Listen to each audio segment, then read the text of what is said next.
السلام عليكم ورحمة الله وبركاته. بسم الله الرحمن الرحيم. الحمد لله رب العالمين، والصلاة والسلام على سيدنا محمد وعلى آله وصحبه أجمعين. اللهم لا علم لنا إلا ما علمتنا إنك أنت السميع العليم. اللهم علمنا ما ينفعنا وانفعنا بما علمتنا وزدنا علما. Last week we started talking about Ghazwat al-Khandaq, the Ghazwa of the trench. And we described a bit of the geography and started about the fights that happens within that time. And Ghazwat al-Khandaq lasted about 45 days. The Muslims were fighting all that time, trying to defend that length of land, surrounded with the fear that the Bani Quraitha from the back might attack and backstab them, and at the same time the Mushrikeen at the front coming to attack from the north. And subhanallah, out of the blue, one night, Na'im ibn Mas'ud came to the Prophet ﷺ, sneaked in from the part of the kuffar and became Muslim. And then he decided that, Prophet, Allah, order me straight away. Ya Rasulullah, order me. What do you want me to do? He said, you are only one man. You cannot help in this army. But since no one knows you're a Muslim yet, if you can help get them to turn and fight amongst themselves to help weaken them from within, do it. So he said, Rasulullah, if I have to do it this way, I will need to lie. He said, do lie. Say what you want. This is a war. And in war, we're allowed as Muslims to make the lies that can tweak, turn facts so you can win the battle. So Na'im ibn Mas'ud left the camp, went back to straight away, turned round from outside Medina to Bani Quraitha, first of all. And he went and called for their leader Ka'b and said, "O Ka'b, you know who I am?" He said, "Of course we know you, Na'im. You're a very close friend to ours." He said, "And you know how much I like you and your tribe?" He said, "Of course we know you." He said, "Do you know my friendship to you as well personally?" He said, "Yes." He said, "I have some bad news." He said, "What's going on?" He told him, Quraysh and the troops with them, Al-Ahzab, the whole parties, find that it's so slow getting to win that battle. So they are about to do a deal with Muhammad that they will do a peace treaty and walk away and leave you to him. And then Muhammad will come and you're on your own with him. He said, "Is that true?" He said, "That's what I heard." I told him, "What shall I do? Any advice?" He said, "The best thing is you can call them in, ask them to keep 10 men from Quraysh, from their leaders of Quraysh, with you as a backup plan, and tell them that you need them just to help you in the war from the back." He said, "That's a good idea. I'll talk to them tomorrow." He left them, went straight to Abu Sufyan, grouped with him and other of his leaders, and he told them, "You know who I am?" He said, "Of course, Na'im Mas'ud, we know who you are. You're one of our best friends." He said, "You know my friendship to you then?" He said, "Yes, we know your friendship to us." He said, "Do you know how much I hate Muhammad?" He said, "Yes, we know how much you hate Muhammad. What's going on? Tell me." He said, "I heard that Bani Quraitha have regretted breaking the truth with Muhammad sallallahu alaihi wasallam and have decided to re-sign a treaty with him. But he requested a specific condition from them." He said, "What's that?" He said, "Muhammad requested that they give him 10 men from the leaders of Quraysh so he can kill those as a retribution to return the treaty, part of a deal." Sufyan said, "That would be a major problem. How did you know that?" He said, "I'm friend with them and I heard that from the background." Abu Sufyan, of course, always doubtful. He was a wise person. He just said, well, we'll see if you're saying truth or not. The following day, Abu Sufyan went to Bani Quraitha. And it was on a Friday. And he went to meet them. And he said, how are you doing? What's going on? We are deciding to fight tomorrow. Are you prepared? We will attack from the north, you attack from the south. Of course, Bani Quraitha said, tomorrow is Saturday, Sabbath. We're not supposed to fight on Saturdays. So just give us till Sunday, and then we will fight with you. He said, okay, we'll go to Sunday. That's a deal. And then Bani Quraitha said, we would request a little request from you, Abu Sufyan. He said, what? He said, can you leave 10 of your highest honorable men, strong men, to fight with us from the south, so they can give a bit of a boost morale to our people, to be part of the group? Abu Sufyan shook his head. That's the plot. Alaykum as-salam wa rahmatullah. That's the plot. Okay. He said, okay, we'll meet on Sunday, but I'll have to discuss this with my friends. He went back and he started thinking, what's going to happen now? That night, on the Friday night, subhanAllah, suddenly it became so cold and windy. The Muslims were sitting in real cold weather, and you can tell how poor they were, so tired after 44, 45 days of defending that whole trench. And Hudhayfa ibn al-Yaman describes that day in the seerah and the hadith that it was a very dark, very windy, very cold, and very frightening night. So even the Muslims had fear in their heart that night, different than others. And they were all lying, trying to rest that night. And he said, while we were sleeping, the Prophet ﷺ came in. And that's all narration of Hudhayfa ibn al-Yaman. And he said, who would volunteer to go across to the enemy and see what they're doing there, and I will promise him Jannah? Hudhayfa ibn al-Yaman said, no one came out. That's how cold it was, how afraid and frightened they were. No one replied or stood up. So Prophet ﷺ asked second time, who would go to check what's happening on the other side, and I will promise him Jannah? No one stood up. And he repeated the third time, no one stood up. And Hudhayfa said, as Prophet was walking, his foot hit me, so I curled, so he doesn't ask or get me to ask me. He said, who's that? I said, I'm Hudhayfa, Ya Rasulullah. He said, get up, Hudhayfa. Hudhayfa, get up. You go across and see what's happening there, and do not do anything until you get back to me. That was a specific request. So Hudhayfa ibn Yaman said, subhanAllah, as I started walking towards the enemy, I felt as if the weather completely changed and I was in a warm environment. The wind is gone from him, the cold is gone, the shiver is gone. And he said, I was only wearing a little piece of cloth that reached my knees hardly, and it used to be for my wife as well, because it was so poor. He walked and he crossed the trench, and he said, as soon as I crossed to the other side, and suddenly the wind that was on the other side was double, treble what we had.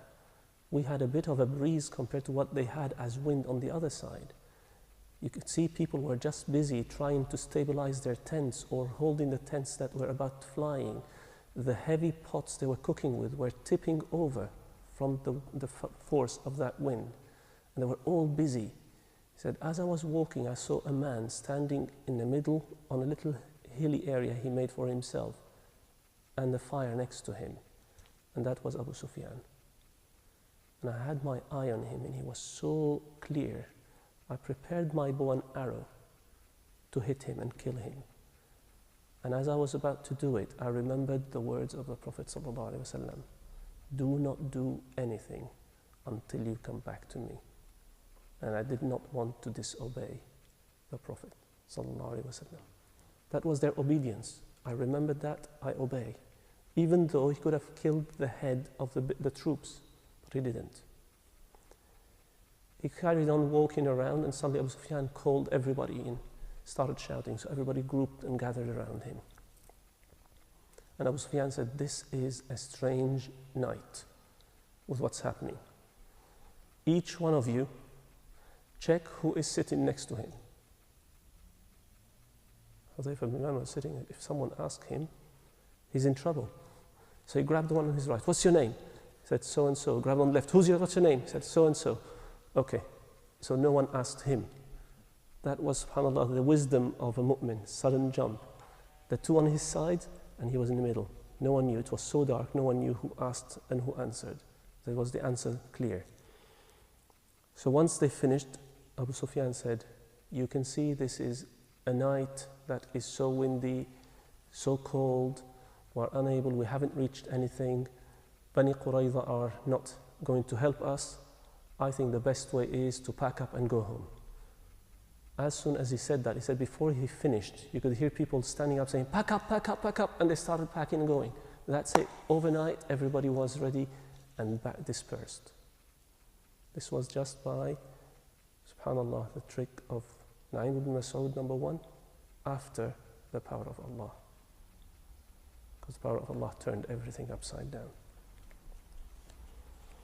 Now Hudayfa, he saw them packing, he turned, sneaked back into the Muslim camp. He said, I was still walking in a warm environment as if I was in my own mild sauna type of thing, walking comfortable, no cold.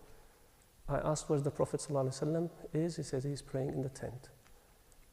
And he said, as soon as I entered the tent, suddenly that warm environment gone.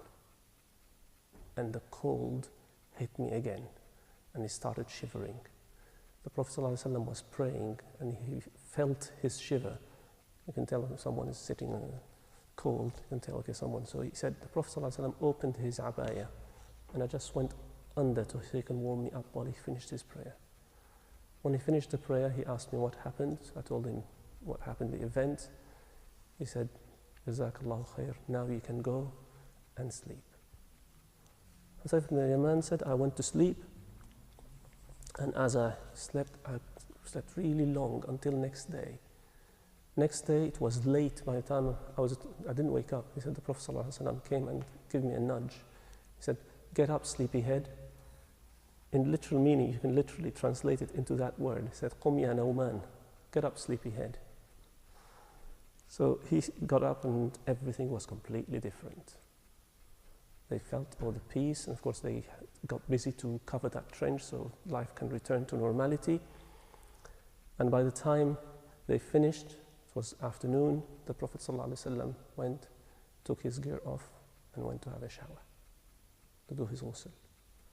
While he was in the shower, the door knocked. Sayyidah Aisha opened the door and saw a man who looked a Sahabi, Duhyat al-Kalbi. She recognized him. He said, where is the Prophet ﷺ? He said, he's having a shower. He said, can I talk to him, please? So she went, called him. Prophet ﷺ came out, but he recognized that it's not Duhyat al-Kalbi. It was Jibreel alayhi salam. He came in the shape of Duhyat al-Kalbi.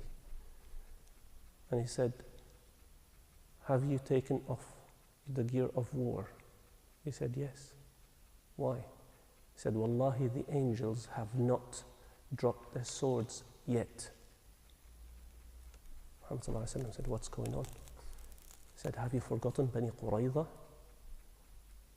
You should not leave them alone. Prophet ﷺ got his gear back on, got on his horse, came out, and Sahaba saw him, said, what's going on? He said, have you seen anybody going out from my house? He said, yeah, we saw Duhyat al-Kalbi on a horse and he was running towards Bani Quraitha. He said, whoever believes in Allah and His Prophet Muhammad ﷺ should not pray Asr until they arrive to Bani Quraitha. So everybody packed up, got and straight to Bani Quraitha. Some of them, almost all of them, arrived after Maghrib. Because of course Medina and Bani Quraitha, it's not like we think, it's like here, and it's possibly about 10-15 miles, so it takes time to get there on horses or running or camels. So some of the Sahaba prayed on their way while they were on their camels and horses. Others waited literally that the Prophet ordered while they arrived there. So they had to pray it after Maghrib. And they asked the Prophet ﷺ, he said, you were right, and you were right. Everyone interpreted in their way. Literal meaning that you pray there, or the meaning I was afraid to miss it, so I prayed it while I was traveling. So both of them were approved. Sallallahu Alaihi Wasallam, just to make our life prove that deen is ease, it's not hardship. Muhammad Sallallahu Alaihi Wasallam went there.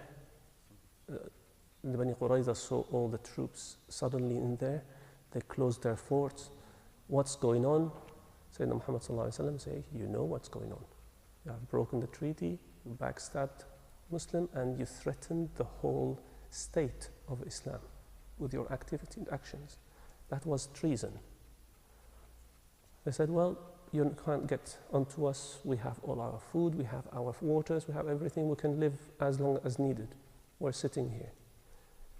After a while, like as usual, Allah does the work for the mu'mineen. He put the fear in the hearts of Bani Quraitha. So they asked the Prophet ﷺ to send someone as a delegation to talk and negotiate. So he sent them a Sahabi called Abu Lubab, radiyallahu anhu. Abu Lubab went there and started talking to them. Should surrender, don't, and said, okay, if we surrender, what do you think would Muhammad do to us? Abu Lubab said, I do not know how. My hand just got on my neck and signed. And as soon as he did that, he felt that he has broken the trust of the Prophet ﷺ. i.e. he's going to kill you because it's a treason. And in any law, up to date, in the best humanitarian country, treason carries death penalty. So Abu Lubab, when he felt that he did that, he broke the trust of the Prophet ﷺ, he got on his horse and ran straight to the masjid of the Prophet ﷺ, not talking to anyone. He called his wife, asked her, tie me up to one of the pillars. She said, what's going on? She said, just tie me up. So she tied him. She said, what's going on? He said, I broken the trust of the Prophet ﷺ. The Prophet asked what happened. The Sahabi went, found out, and came back to tell him. He said he swore that he will not untie himself until you approve and agree that he is to be untied. He said, Wallahi, I will not untie him until Allah orders me to. Because now, again, his actions might have affected the whole negotiation and the outcome.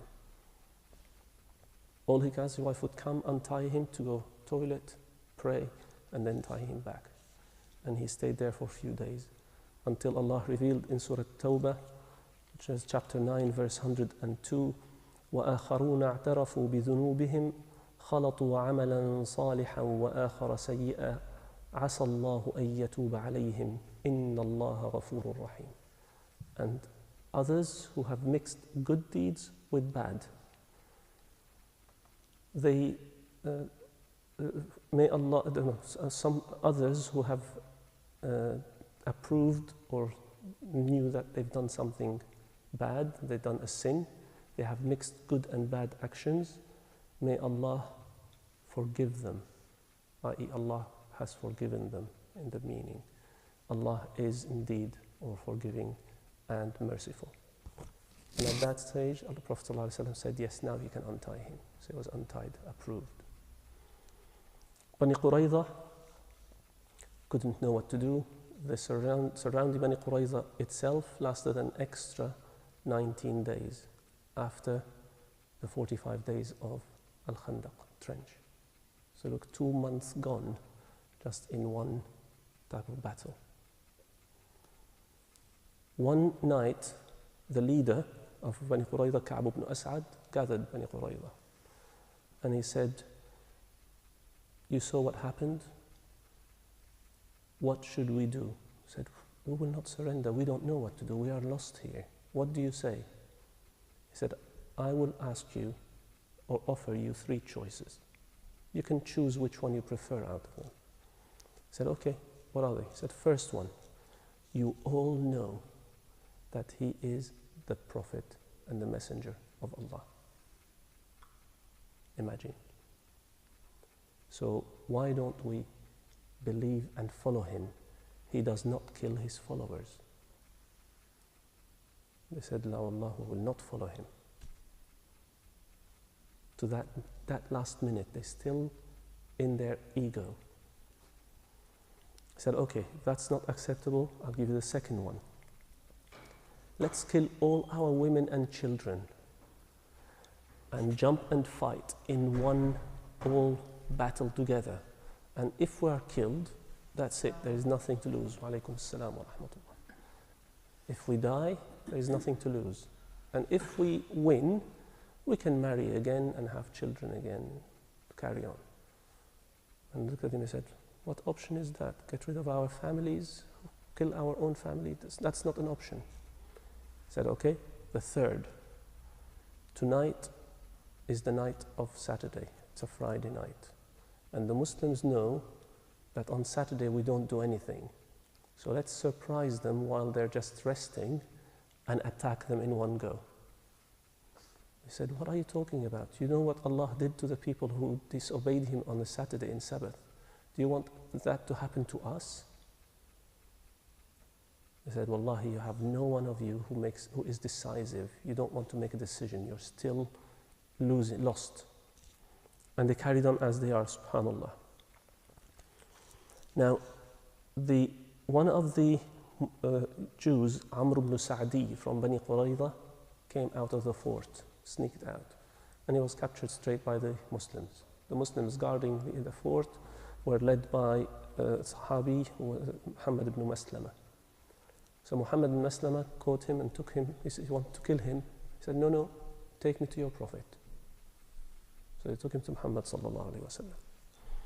When he met him, he said, O Muhammad, Wallahi, when Bani Quraitha broke the truth for the Al-Khandaq, the trench, I was the only one who was standing there and telling them, do not do that. The Prophet ﷺ knows, Allah tells him, he said, this is a man who spoke the truth. He was indeed the only one in there who refused to break the truth. And he got him, he released him. He said, you are free. Because he was still holding that allegiance to the Islamic State. And the Prophet ﷺ said, this is a man that Allah has saved him because he is honest. The other stayed in there. 19 days after that, Ali ibn Abi Talib karramallahu wajhah and Zubayr ibn al-Awwam radiyallahu anhu gathered some of their Sahaba, a group of Sahaba, and decided that's it. They made an oath that they will have to attack and will not return except by opening the gates of the fort or die. That was an oath amongst them. Suddenly they just jumped and went into an attack position running. The Jews, the Bani Quraitha saw them. They already have the fear in their hearts that Allah put in them. They raised and said, we surrender, open the gates. And that's it. Over an attack, fear of it, they surrendered, subhanAllah. Prophet ﷺ entered, kept the children and women aside, took all the men, tied them up. Now, as they were tied, Al-Aws remembered what the Prophet, how he was his kindness to Al-Khazraj when it happened to Bani Qaynuqa'. And Abdullah ibn Ubay ibn Salul said, Ya Rasulullah, be kind to my supporters. So Bani Qaynuqa' were supporting Bani Al-Khazraj. Now Bani Quraitha were supporting Al-Aws in the days of Jahiliyyah, when they had all the fight, Al-Aws and Khazraj. So Al-Aws came to the Prophet ﷺ and said, Ya Rasulullah, be kind to our supporters. But how can you compare Bani Qaynuqa' who killed one Muslim and refused to hand another man to another, which was a complete treason and has shaken the whole state? There's no comparison here. The Prophet ﷺ was again kind to the Sahaba. couldn't say yes or no. And he said, would you accept a ruling of one of you, Al-Aws? They said, who is that? He said, your leader, Sa'd ibn Mu'adh. Sa'd ibn Mu'adh was hit in Al-Khandaq, if you remember, by an arrow, and he was being treated in the masjid of the Prophet all that time. So he was still weak and tired. They said, of course we agree. Sa'd is our leader, we approve whatever he says. There's no argument, and thinking or hoping that he would think the same way. But while during his presence in the masjid, Sa'd ibn Mu'adh was making dua constantly. He was saying, Ya Allah, if there would be another fight still with Quraysh, do not take my soul until I see them lose as a revenge to what they did to the Prophet ﷺ through these years. But if there will be no more fight with them, you can take me to you, but don't take me until I avenge what Bani Quraitha did. Subhanallah, he just had that in his heart. Sahaba came, he was still ill, took him on a stretcher, carried him all the way to the Prophet ﷺ, and the Prophet ﷺ said, Ya Sa'd, Bani Quraitha are here. Al-Aws, your group, are asking that you decide what is their fate. And he said, will my judgment be accepted by Al-Aws, his people? First of all, they said, of course, you are our leader. We will not reject any decision you make. He said, will my decision be accepted by Al-Khazraj? Al-Khazraj said, of course, you are one of our best men. And he looked and said, will my decision be accepted by Al-Muhajirin and the rest of the Muslims? Everybody said, yes, we will accept your ruling. And then he put his hand on the Prophet ﷺ and said, and would my ruling be accepted by the one next to me? Just out of politeness to the Prophet ﷺ. The Prophet ﷺ said, yes, I will accept whatever ruling you decide, Sa'd. And Sa'd said, this is a time that Sa'd should make a decision that no one should blame him about. I rule that you kill all their men for treason, and you take their women and their wealth. Prophet ﷺ said, Allahu Akbar, Wallahi, you have ruled with the ruling of Allah from above 7 heavens. And suddenly, Al-Aws had no say in it. They took them, men 10 by 10, to be killed. While they were passing through, taking the men, Zuhair ibn Taba was a leader of the Jews and a scholar, and he was at that stage. One of the Ansar knew him and caught him, took him to the Prophet, said, Ya Rasulullah, free Zuhair ibn Taba. He freed me in the past. In the days of Yawm Ba'ath, there was a fight and he was captured, and Zuhair ibn Taba freed me. So I would like to return that to him. He said, we will free him for your sake. Zuhair ibn Taba said, what about my family and my wealth? So Ansari said, Ya Rasulullah, what about this? He said, he can have his family and his wealth as well. So what more does one want? He said, what about Ka'b ibn As'ad, their leader? He said, he has to be killed. He said, what about another person who's one of his friends, the Jews? He said, he will be killed. He said, Wallahi, I will refuse to live in a place where these two will be killed. He said, I will give you freedom for you and your family. He said, no, I'll go with them to Jannah. So he was taken to be killed. And Abu Bakr radiallahu anhu, he said, he will go with them to Jahannam. Again, as they were passing, a young man who was just just turned into 16, 17, very young, passing by. He jumped and grabbed one of the women. His name was Rufa' al-Qarawi. And he grabbed the woman and said, please, please free me. Wallahi, I will pray. Wallahi, I will pray. So she took him to the Prophet ﷺ and said, Ya Rasulullah, why don't you free him? He promised me to be Muslim and pray. He said, he is yours.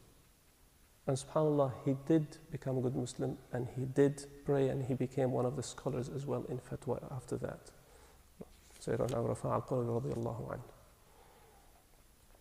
Again, as they were carrying on, there's Rayhana al-Qurawiyya. After they killed the men, the women were distributed as,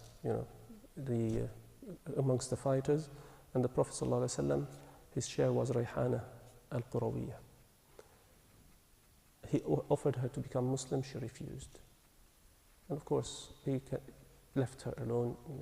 She can be a servant, whatever, she just doesn't want to be Muslim.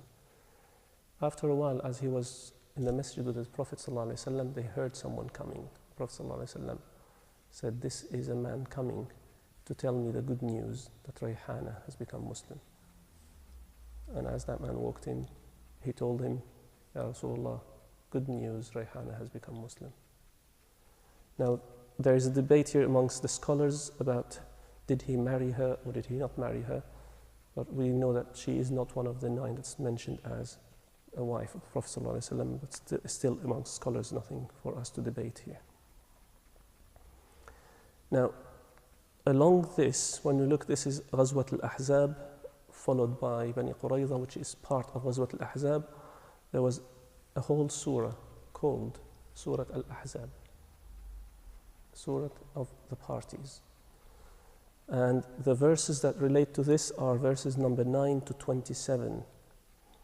أعوذ بالله من الشيطان الرجيم بسم الله الرحمن الرحيم يا أيها الذين آمنوا اذكروا نعمة الله عليكم. O you who believe, remember the bounty of Allah unto you. إذ جاءتكم جنود فأرسلنا عليهم ريحا وجنودا لم تروها وكان الله بما تعملون بصيرا. You had a group of fighters coming to you, so we sent upon them wind and troops that you could not see. Are they the angels? Is it from the wind? You had all the sand. What are these troops?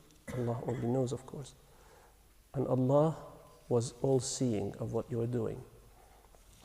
إِذْ جَاءُوكُم مِّن فَوْقِكُمْ وَمِنْ أَسْفَلَ مِنْكُمْ وَإِذْ زَاغَتِ الْأَبْصَارُ وَبَلَغَتِ الْقُلُوبُ الْحَنَاجِرَ وَتَظُنُّونَ بِاللَّهِ الظُّنُونَ. They came from above you and from beneath you. Remember again the geography. They came from the north and they were threatened from Bani Quraitha in the southeast. So from above and from below. وَإِذْ زَاغَتِ الْأَبْصَارُ. And your eyes, you didn't know where to look to try and catch up with where's the fight is, east, west, trying to catch up with everything. And your hearts got up in your throats from fear. And some of you started thinking of Allah the wrong thoughts. And that's when the munafiqeen said, does he promise us to win? We can't even go to the toilet. وَعِيَاذُ بِاللَّهِ النِّفَاقِ. هُنَالِكَ ابْتُلِيَ الْمُؤْمِنُونَ وَزِلْزِلُوا زِلْزَالًا شَدِيدًا. At that point, the mu'mins were tested and they were shaken like an earthquake. إِذْ يَقُولُ الْمُنَافِقُونَ. Now the hypocrites saying, وَالَّذِينَ فِي قُلُوبِهِمْ مَرَضٌ. And the ones who have disease in their hearts, مَا وَعَدَنَا اللَّهُ وَرَسُولُهُ إِلَّا غُرُورًا. Allah and His Prophet has not given us any deal or agreement except just possibly some thinking and delusions. وَإِذْ قَالَتْ طَائِفَةٌ مِّنْهُمْ. And a group of them, the munafiqeen, said, يَا أَهْلَ يَثْرِبْ لَا مُقَامَ لَكُمْ. O people of Yathrib. And when we use that word, that was the name of Medina before Islam. So they're using the word Yathrib, not Al-Madinah. That tells you what their hearts hides. O people of Yathrib, there is no place for you to wait here next to the trench. فَارْجِعُوا. So return back to your homes, leave the trench. وَيَسْتَأْذِنُ فَرِيقٌ مِّنْهُمُ النَّبِيِّ. Some of them asked the Prophet for permission. يَقُولُونَ إِنَّ بُيُوتَنَا عَوْرَةٌ. Our houses are exposed. وَمَا هِيَ بِعَوْرَةٍ. And it is not exposed. إِن يُرِيدُونَ إِلَّا فِرَارًا. They just want to run away. وَلَوْ دُخِلَتْ عَلَيْهِمْ مِنْ أَقْطَارِهَا ثُمَّ سُئِلُوا الْفِتْنَةَ لَأَتَوْهَا وَمَا تَلَبَّثُوا بِهَا إِلَّا يَسِيرًا. And if they managed to get in, i.e. the kuffar managed to get into Medina from all sides, they would ask these munafiqeen to commit anything against Islam, which is fitna, convert, hurt Muslims, they would have done it. And they wouldn't have thought about it even. وَلَقَدْ كَانُوا عَاهَدُوا اللَّهَ مِنْ قَبْلِ لَا يُوَلُّونَ الْأَدْبَارِ وَكَانَ عَهْدُ اللَّهِ مَسْئُولًا.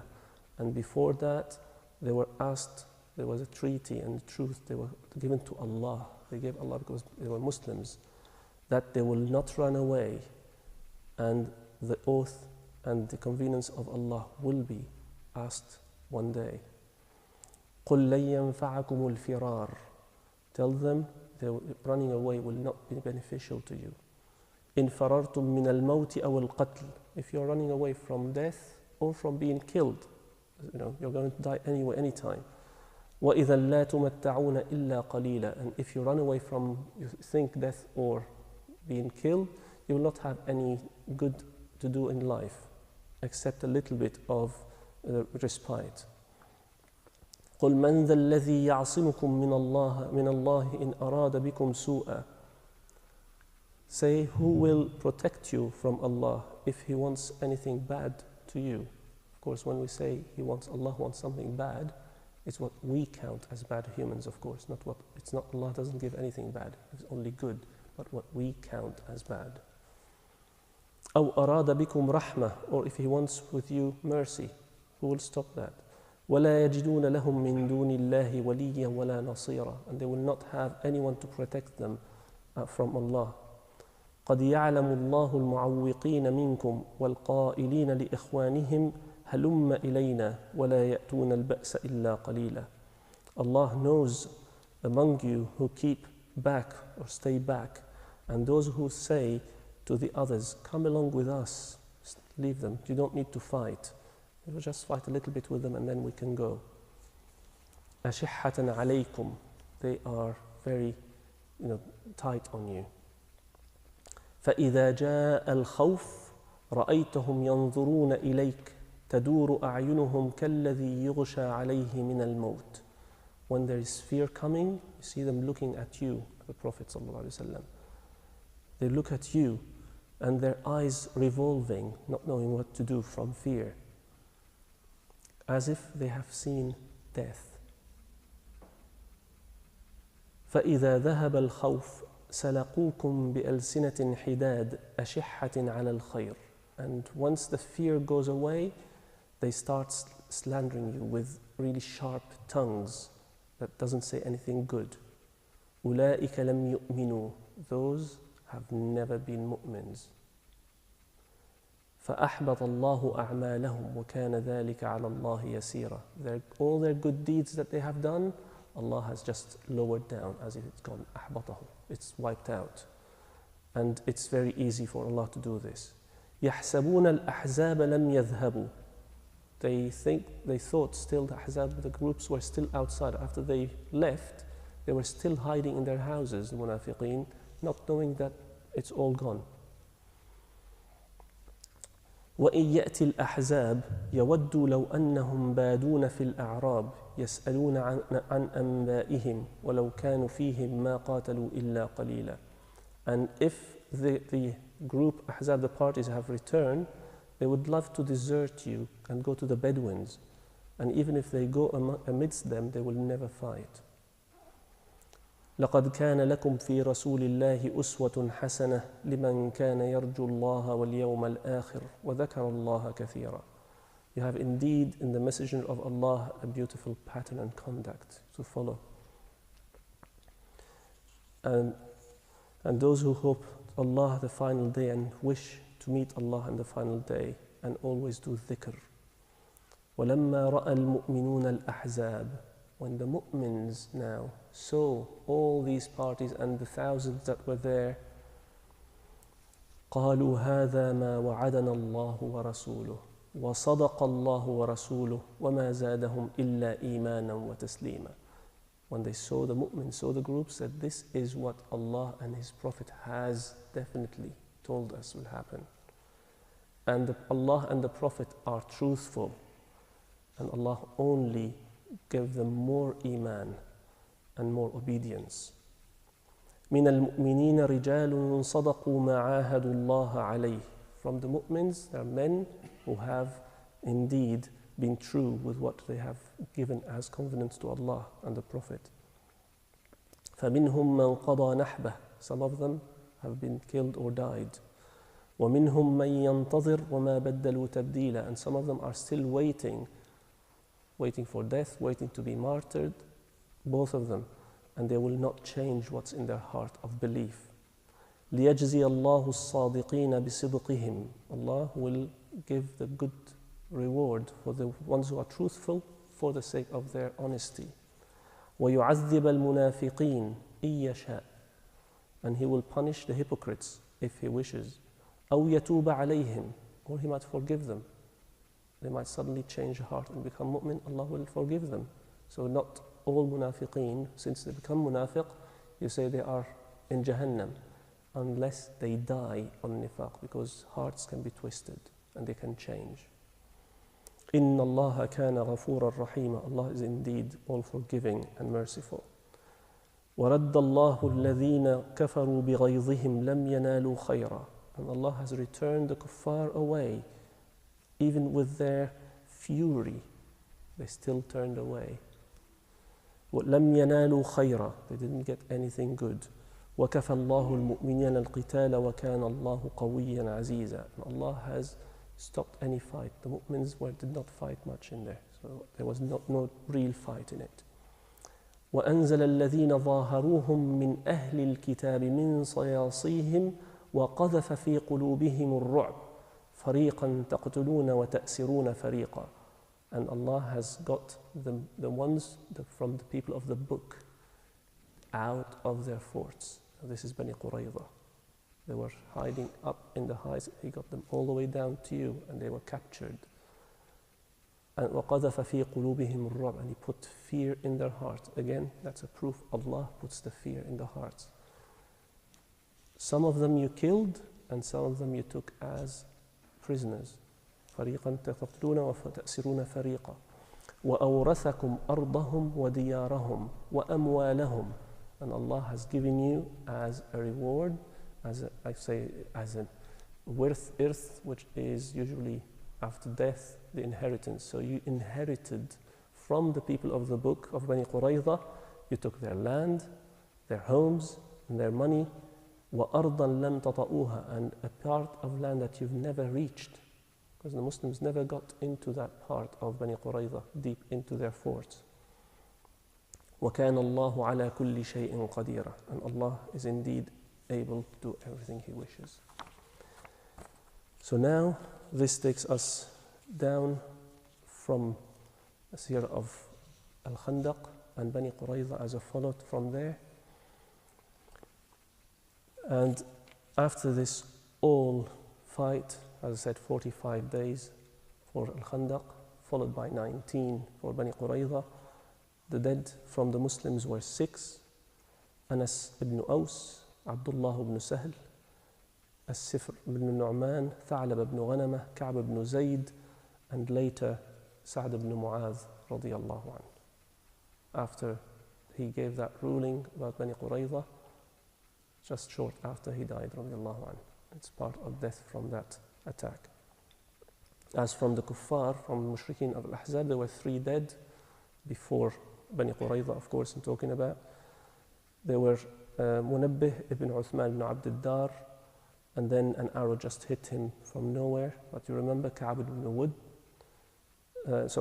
Zayd. Amr ibn Wud was the one who was fearsome from everybody. No one would fight him except Ali ibn Abi Talib karramallahu wajhahu man could kill him, and Nawfal ibn Muawiyah, the second one who was killed as he was trying to run away from trench, killed by Zubair ibn al-Awwam radiyallahu anhu. After this stabilization in Medina, Prophet ﷺ got everything to calm down, and he started planning for retaliation. Everybody who grouped for the fight in Al-Ahzab, all the different tribes, now it's time for payback. So he started sending battalions or ghazawat with his presence. The first, as he wanted to send the first one, he said, after this now, Quraysh will never attack us anymore. They've tried. But Allah, of course, is telling him. He said, now we will attack Quraysh. So the defense time is over. Now it's the time for attack, if we are to do it. So in 5th Hijri, year 5th Hijri, there was Hamlat al-Qarta, which is a little fight that happens, and Prophet ﷺ sent Muhammad ibn Maslama, and he took 30 men, and he said, go to a place just to go to Bani Bakr ibn Kalb. Bani Bakr was again one of the people who attacked with Al-Ahzab. So Muhammad ibn Maslama used to ride at night in the dark, no one knows what's happening, and he would rest during the day. And he kept riding for 7 nights. At the 7th night, he reached a place which is where they live, called Al-Qarta. That's why it's called the battalion of Al-Qarta. And as he arrived, he caught them by surprise. Bani Bakr ibn Kilab just ran away everywhere. They managed to kill 10 men and took over all the cattle they had. And the accounts of the ulama says 3,000 heads of cattle. They took all that and walked away with it. The men ran away, women and children were exposed in that tribe. They did not touch them, as per the order of Prophet ﷺ. Do not harm women and children. And they did not take them even. Just took the cattle, the wealth, and returned. But that was a mark. Now the Muslims are on the attack. Again, after this, there was a man on their way back, returning from there. They saw a man sleeping on the way. Didn't know who he is. Just said, okay, we don't want any threaten or someone to follow us, so what's going on? We have all these cattle. They took him as a captive. Captured him, took him with them. They didn't know who he was. And the man was called Thamama ibn Athal. He was one of the leaders of Bani Hanifa. And Bani Hanifa is a massive tribe in Ta'if, which we know of from Bani Hanifa. And they're in the tens of thousands when you call how many men they had. So if they are to attack Medina, it's a massive trouble there. So they went to Medina, told the Prophet ﷺ what happened, gave him all the cattle, and said, and we captured the man on the way. We didn't want anybody to threaten us, so we took him. And he was on his way to Umrah, but the Umrah of the Kuffar, not of the Muslims. Prophet ﷺ said, fine. He saw him, he said, do you know who you caught? He said, no. He said, this is Thamama ibn Thalib. This is Thamama ibn Athal. He is a leader of Bani Hanifa. So he said, tie him up next to the masjid and be kind to him. Well, that's fine. They tied him up. SubhanAllah, the Prophet ﷺ had something. Every time they captured anyone, he will tie them next to the masjid. Because when they're there, they would see the Muslims coming in and out. They see when they're in the prayer, the discipline. They hear the Quran without anybody being around them talking about anything else. So there's nothing for them to do except listen. And they can hear the Quran pure, without distraction. The Prophet ﷺ used to pass by him every day to ask him. He said, what's with you, Thumama? He said, Ya Muhammad, you have captured a big man. If you kill a man who will be avenged. And if you forgive a man who has gratitude. That's it. The Prophet ﷺ doesn't answer, walks away, pray. Second day, same question. He said, what do you have? He said, Muhammad, I have nothing except good. If you kill a man who will be avenged. If you're kind of forgive, you forgive someone who is grateful and have gratitude, you walk away. Third day, asked him the same thing, and he replied the same answer. He said, fine, you're free. 3 days sitting there, seeing the Muslims, listening to the Quran. Now the kindness of the Prophet, the generosity of Muslims to him, being kind as the Prophet ordered them, he just went to the Prophet ﷺ and made Shahada. Now, one of the leaders of Bani Hanifa, Muslim. And that was a big thing for them. And then he said, Ya Rasulullah, order me. Like everyone who has become Muslim, subhanAllah, as soon as they finish, say, Oh Ya Rasulullah, order me. He said, what do you want to do? He said, I was on my way to Umrah. He said, that's fine. Just go, finish your Umrah, and go back to your people and see if you can get your people to become Muslim. That's all. So he went to do his Umrah, finish his Umrah. He went to Mecca. One of the leaders of Bani Hanifa, the Quraysh, welcomed him, oh, so good. Didn't know he's a Muslim yet. He started doing his tawaf and doing the talbiyah. And as he finished La Sharika Lak, he started again. Because we know Mushrikeen used to say after that, Illa sharikan huwa lak tamlikuhu wa ma malak. He didn't say that part. First time, second time, Quraysh, the leaders were standing and heard him and just went, grabbed him. Have you converted? He said, no, I have become a Muslim. So they captured him, imprisoned him. And he said, if you kill me, do you think Bani Hanifa will leave you? Wallahi, they will slaughter everybody in Mecca. They said, we don't care. We're not leaving you until you turn away from Islam. All he did, he sent a message to Bani Hanifa. Quraysh used to buy their crops, all their crops, from Bani Hanifa. They had a green land, they cultivated them. Just ordered them, stop selling them any crops.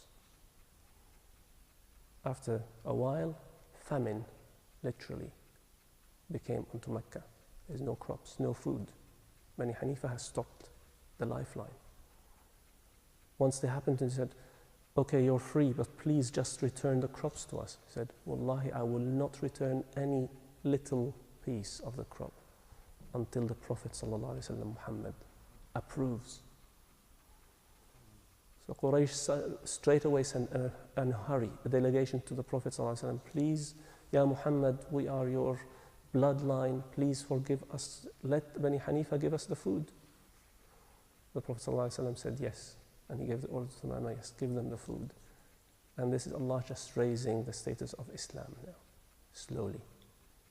But they reached a stage now, they have control from Allah. In Rabi' al-Awwal, which 5 Hijri, Muhammad ﷺ sent a battalion for Bani Asad. Bani Asad is again some who attacked Medina with Al-Ahzab. And he sent 40 men led by Ukasha ibn Mahs al-Usdi, one of their own who was a Muslim. He led that battalion. So he knows the land, he knows the people, he knows how to go around and attack.